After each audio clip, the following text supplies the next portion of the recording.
It is a fabulous day here in Brewsterville. Welcome to This Week in the Brewster, a Brewster baseball podcast where we do a very quick take around all of the latest happenings in and around the BBA. My name is Ron Collins. I'm general manager of the Yellow Springs 9.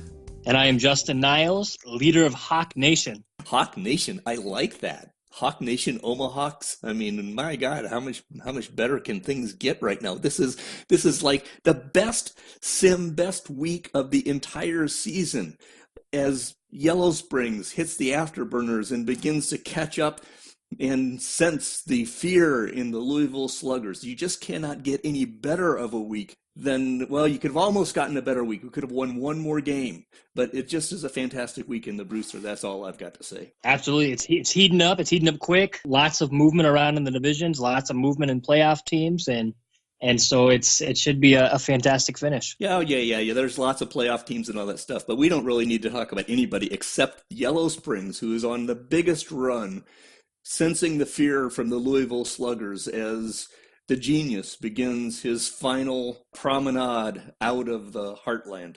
That's probably the only thing we really need to talk about all week. That is the week in the Brewster. Well, since everyone agrees with me, we can just kind of call it there. You want to go through like a inning by inning, pitch by pitch breakout of the Yellow Springs charge toward the front? That seems like a fantastic way to spend this podcast. I think maybe next week, if Yellow Springs happens to catch Louisville, then it wouldn't be an awful idea. There you go. So, like I said, there's nothing else to talk about. There certainly is. I think the Johnson League is actually, I hate to say it, but I think they're probably the class of the BBA right now. Are you talking about the Atlantic? I am absolutely talking about the Atlantic. Do we want to actually start there and kind of run our way through this? I mean, I know there is actually a few other things than Yellow Springs to talk about. I will admit that. I'm going to start things right away. I'm going to toss you my first strike of our 3 strikes and you're out game. While we're talking about the Atlantic. You're going to do a quick pitch. I think it's fascinating what's going on over there. Looking at Jacksonville and Charm City's. I'm going to ask you, are you buying or are you selling Charm City as the second best team in the BBA? They're going to be a wild card as a 100-game winner this season. They're looking like the second best team to me in the BBA. Yeah, that's an interesting question. But second best team in the BBA, that assumes Jacksonville is the best team in the BBA. Is that the going in supposition? Absolutely. I think you can put them 1A and 1B. I think those are the two best teams currently in the BBA. I would actually probably buy that, taking off my Yellow Springs homer cap. I think that's actually a fair assessment. When you look at Charm City, they just completely annihilated the JLS. I think they were, in my quick math here, they're 33-11 across the JLS. And so my first thought was, no, they're just beating up on the JLS, but they are also 17-11 versus the Frick Heartland. And so that's kind of a hard one to argue against as far as that goes. You know, the proof is in the pudding, and the Charm City pudding is looking pretty proofy. The only saving grace, as far as I'm concerned, is that they were only 3-1 against the Yellow Springs 9, and so by some way I could perhaps argue that maybe Yellow Springs is team number 2, but then there's Havana, and at the end of the day, it's an interesting question. I would buy Charm City as a second best team in the BBA right now. And just take it a step further here, Rockville's in that division as well. I don't want to leave Rockville out. I think you could easily put these 3 teams as 3 of the top 5 in the BBA. Yeah, Rockville is an interesting team. They're kind of chugging right along under the umbrella of the Jacksonville Charm City collection. That would be intrigue. It's going to be an interesting playoff run. You look at Jacksonville and Charm City, which one is going to actually win the division? One of the reasons I actually hesitated on whether Charm City I would buy as a second best team is Charm City might win that division, in which case you have to argue, is Jacksonville the second best team in the BBA? That's not over with, and the only thing that really makes me think that we're probably talking right when we say Charm City is second is Jacksonville has a big run against San Antonio at the end of the season. So Charm City's got a bit of an uphill run there. Since we're doing this quick pitch stuff, let me throw you a strike here in the JLA. Dusty Rhodes, Rockville's Dusty Rhodes went 8 for 9 against San Antonio this week. 8 hits for 9 against San Antonio, which is a huge achievement. And it comes at the same time, basically, as jumping out of the JLA. Seattle's George Rodriguez, whichever way he pronounces that, did his 2,500th career hit. My question to you is, coolest achievement of the sim? Is it Rockville's Dusty Rhodes going 8 for 9, or is it Rodriguez getting that huge career milestone? What do you think? Well, let me ask you this. Do you know how many other guys have hit 8 hits in a single game? How many guys in the history of the BBA have ever had 8 hits in one game? Do you happen to know? Educate me. It is one other player. Clarence Diamond back in 2022 is the only other guy that's ever had 8 hits in one game. Dusty Rhodes is now added to that list, that very short list of 2 people.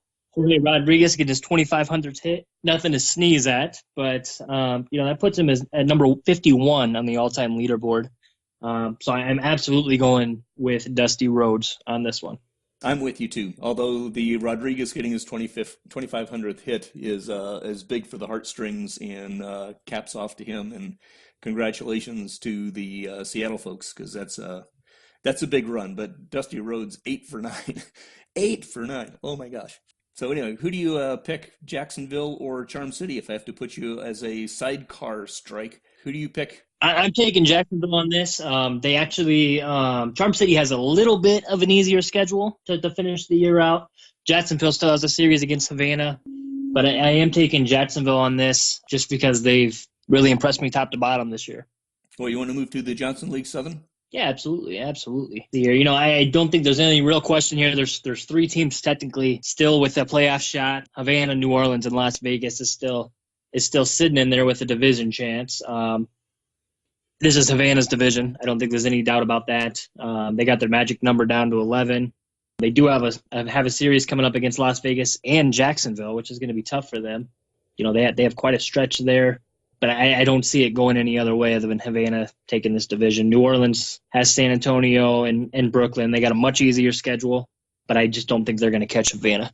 Yeah, I think this is Havana's to lose anyway. I would say there's still a small element of doubt. Maybe, if the odds makers were making the odds, I'd say it's maybe a 20-1 shot, 10-1 shot that New Orleans has an outside shot. But really, it's all about this coming week, I think, with Havana, because they've got a series at Las Vegas and at Jacksonville. If Havana is going to lose the division, they're going to lose it next week in those 2 series. A lot of teams would be pretty happy to be in their shoes right now. So absolutely, no, I agree completely. In the wild card there, Vegas and Montreal are actually tied for the last wild card position. So it's very important that Vegas actually has a strong week as well. And they're going to run into some issues this week. As you mentioned, they got Havana coming up. They're at Havana. They got San Antonio as well, who's still sitting down there, but they're still chugging along. Montreal's got Jacksonville. Vegas has Havana. Who has the better shot here of making a move next week? Boy, that's a toss-up. 2 go in, 1 come out. And arguably, Atlantic City is still in that mix. So you're at that point of the season where just 1 or 2 lucky bounces can totally change everything. If either Vegas or Montreal does not make the playoffs, which only one of them can do so, that's going to be big news all unto itself. So I'm just a spectator there. This is fascinating. And there's about a 15% chance that Atlantic City jumps them both. Yeah, it's possible. Nothing is impossible right now, and technically Phoenix is still there too, but they've got to jump 3 teams, and 3.5 games is doable, but 3.5 games over 3 teams is tough. It really is an amazing run there over in the Johnson League. It is. Well, we've talked playoffs on the Southern Division. Now let's hit a little bit on Huntsville. I'm gonna toss you my second strike, which has to do with Huntsville. I'm gonna ask for your over and under on wins for Huntsville next season. They removed a bunch of cash from their payroll this year, and their moves have really created some controversy and some chatter among the league. How many games do they win next season? The over-under, I'm sticking at 78 wins for Huntsville. I go under. I go under on 78. No, that's a tough division. Assuming that the realignment stands, they're going to have still a pretty good team that Nigel Laverick will be running. And New Orleans is in there. Jacksonville, who else going to be in there? Yeah, they're going to be in there with Jacksonville, New Orleans, a upstart Nashville team that is on the upswing, but maybe a little bit late, and Louisville. I just don't see Huntsville winning 78 games. They're going to be maybe a 63-win team this year, give or take a little bit, most likely. Kyle is fantastic. If he can win 78 games next year, that will be, I think, a little more than even he would expect. Nothing is impossible. Kyle's got a bunch of young guys. They're all in AA and lower, but the expansion draft is going to be the big unknown and big equalizer here. It's certainly possible that a team like Jacksonville that's at the theoretical, I'll call it end of their run, they could lose a key part or two and drop more quickly. So I would still go under, but it's not a lock. Well, why don't we hop on over to the Heartland division? I know it's killing you to talk about this division. Oh, what a fantastic sim this division has seen. The world is looking at the Heartland and seeing, yes, Yellow Springs is right in the process of making all things right. It was a big week for Yellow Springs. It's truly anybody's division, I think, at this. Well, not anybody. It's truly Louisville or Yellow Springs division. The rest of the bottom feeders have to sit down and watch you guys fight it out. But this could go either way. Like I mentioned, Louisville has a little bit of a tougher schedule. They have 16 games left. They actually split 8-8, 8 home, 8 away. Yellow Springs has got I think you guys got 13 left. The majority of those are at home, and so that should definitely help you out. And you're facing lesser competition. The bottom line is that the world just needs to prove Stephen Lane right when he projected that Yellow Springs was going to beat Louisville. So that's kudos to Stephen for adding to the tailwind there and so forth, because we needed this sim. There's no question about that. We needed this sim to catch Louisville. Twin Cities is really super hot. They may be the hottest team among the hottest teams in the league right now.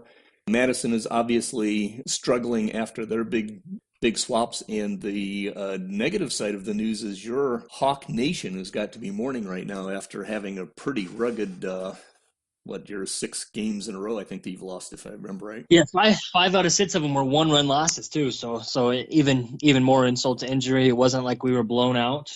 We just couldn't capitalize on some 1-run games. Yeah, that's got to really hurt, because even if you get a few of those, you're still in the playoff hunt. Technically, you're in the playoff hunt still, but you've got that same problem I talked about with Phoenix, and that the numbers line up to where it's possible, but Omaha has to crawl over Madison, Vancouver, who's another super hot team, and Seattle as far as that goes. So things going on there. Let me, since we're doing this 3 strikes and you're out in process, let me throw you my strike number 2, because it has to do with the Heartland, and it has to do with Cisco Areola of our bottom-dwelling Des Moines Colonels, which is interesting. Des Moines has 58 wins at this point. They're looking like they're probably going to be a low 60-win team, but Cisco Areola hitting 292, 392 on-base percentage, 36 homers, 99 RBIs.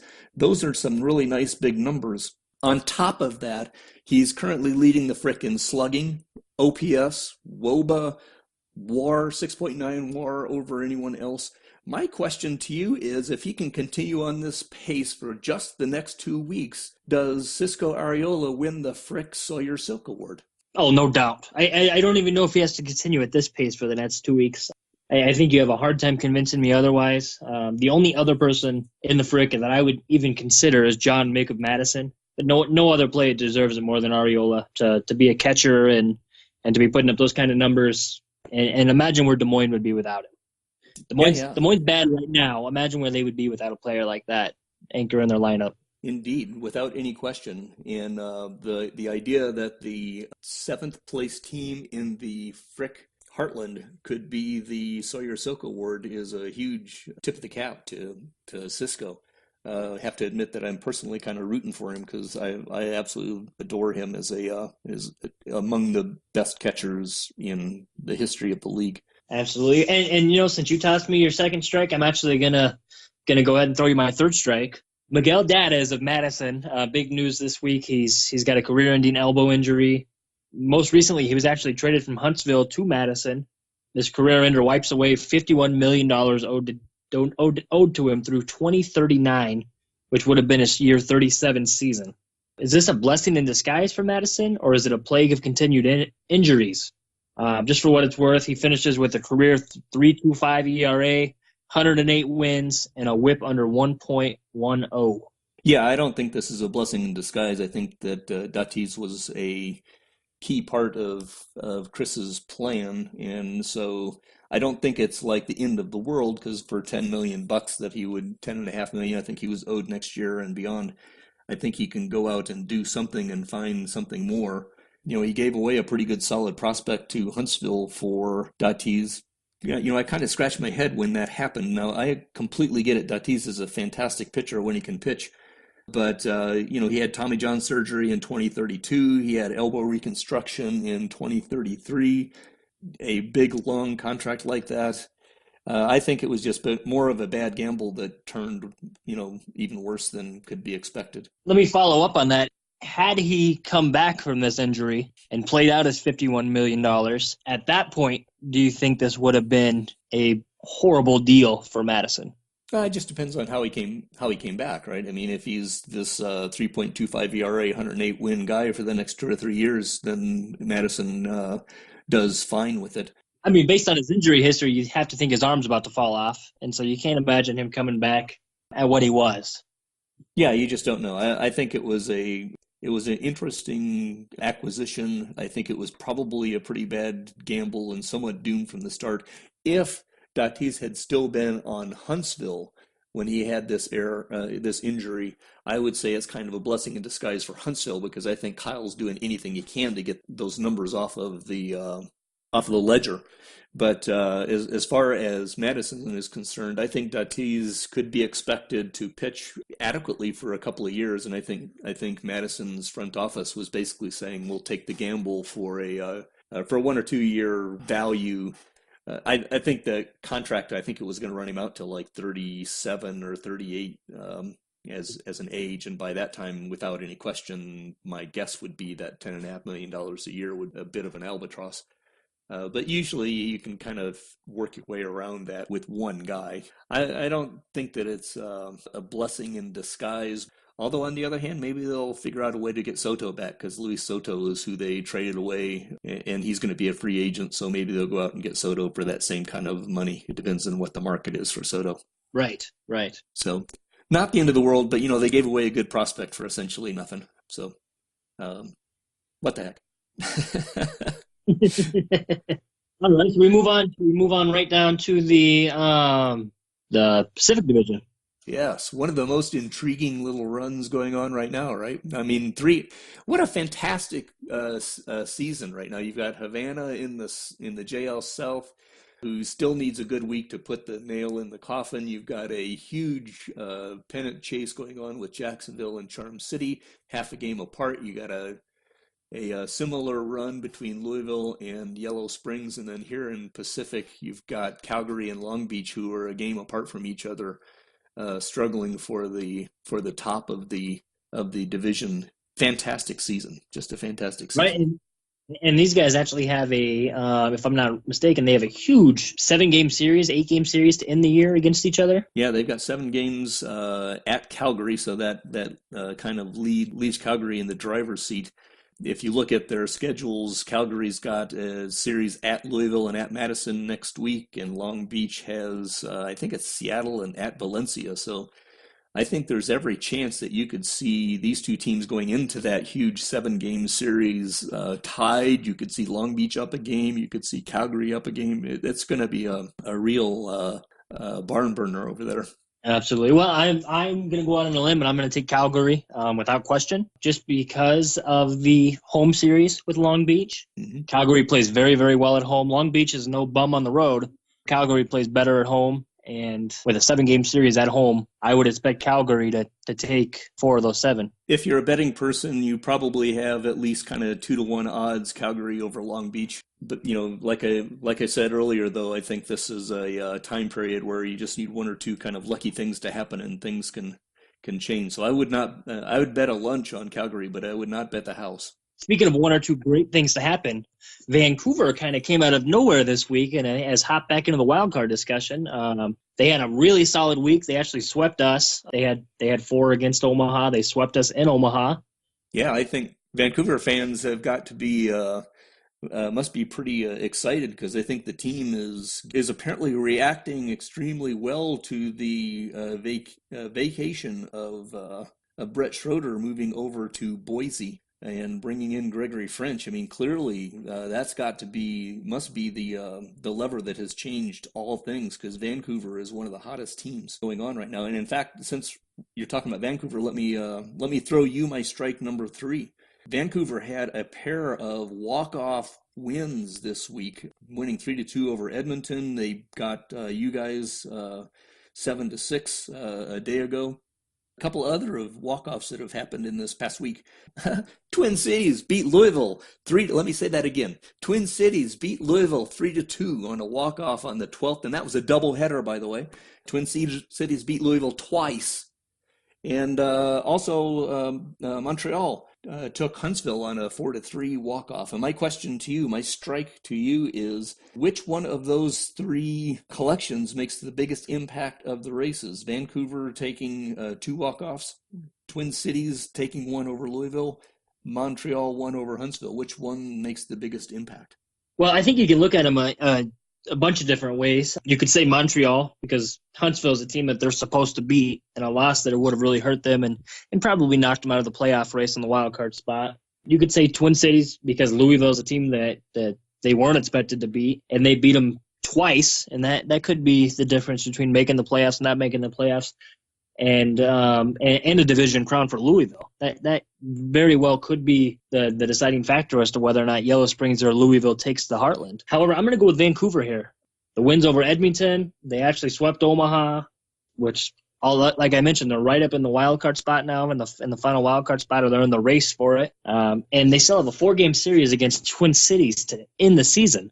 Looking at their schedule, they have 6 against Edmonton, they have 4 against Des Moines, and they have 4 against Twin Cities. I know they haven't lit up critics this year, but at the same time, they could continue their run here, and the only team they really have to jump is Seattle. Well, if you're going to actually just bring intellect and academic curacy into this question, then I could see where you're going with Vancouver, but it is clear to me that the biggest impact is Twin Cities beating Louisville because. well, look at it this way: if they don't beat Louisville in those 2 games, you're 2.5 games out, exactly. And a Heart looks a lot different. Exactly, and Twin Cities would be out of the driver's seat in the playoffs. So clearly, Twin Cities beating Louisville is the biggest impact of the entire collection. Case made. Yeah, I mean that definitely Twin Cities beating Louisville. I am not disagreeing with you. Twin Cities beating Louisville separates them from the rest of the wild card spots other than Seattle. All righty. Well, I think we've been through the divisions. I think we've been through our strikes, which was fun to do in the middle of the division stuff. I will note, doing a quick check of the forum, that our 3 strikes and you're out game is now sitting at a balance of 2 games for me and 1 for you. You shut me out 11-0 in the first week. I got you 6-5 and then 5-4 this last week. So we'll have to see what the voters have to say about this week. Yeah, I'll have to even that one up. If anybody wants some good trades coming their way from Hawk Nation, they need to vote for me. Oh, you will stoop to no lowness. I mean, we'll have to keep that one recorded off and set up someplace so that I can use it whenever the trade forums show up in ways that I don't like. Maybe that's why people aren't voting for me, because they're so discouraged by the couple of trades that I've made that they're just sour about it.